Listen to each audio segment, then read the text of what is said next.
ባይዘዌ መጽሐፍ የሚያነብ ሰው መቼም ብቸኛ ይሆን። መጽሐፍ ስታነብ በ14ኛው ኤዲ ትሄዳለህ። እነ ሴኒካን እነ ማርከስ አውሬሊየስን ዘ ቤስት ማይንድስን ምንድን ነበር ላይፋቸው የሚለውን ነገር ሄደህ ትመለከታለህ። ከዛ በ18ኛው ሴንቸሪ ደግሞ ትመጣለህ እነ ቤንጃሚን ፍራንክሊን።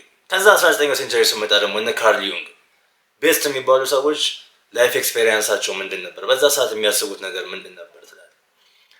ከዛ ላይፍን ስትመለከታት ከላይፍ ብዙዎቻችን ኮመን ነገር ነው ሼር የምናደርገው፣ የእኛ ጭንቀት፣ የእኛ ሀሳብ፣ የእኛ ፍራስትሬሽን እነሱም ሼር ያደረጉት ነበር። ላይፍን ሪሌት ታደርጋለህ፣ ብቻህን እንዳሉንክ ይሰማሃል፣ ኤክሰፕሽናል እንዳሉንክ ይሰማሃል።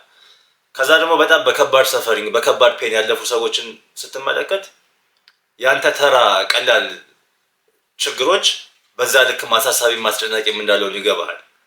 አንዳንዴ ደግሞ የኔ ብቻ የምትለው ፕሮብሌም ያለ መስሎ ሲሰማህ የሆነ ዘመን ላይ የሆነ ሌላ ቦታ ላይ የኖረ አንድ ጸሐፊ አንተ ፌስ ያደረግከውን አሁን ተመሳሳይ ኤክስፔሪየንስ ሼር ሲያደርግና ሲያወራ ሲጽፍ ትሰማዋለህ። እና ዚስ ኢዝ ዘ ቢዩቲ ኦፍ መጽሐፍ ማንበብ።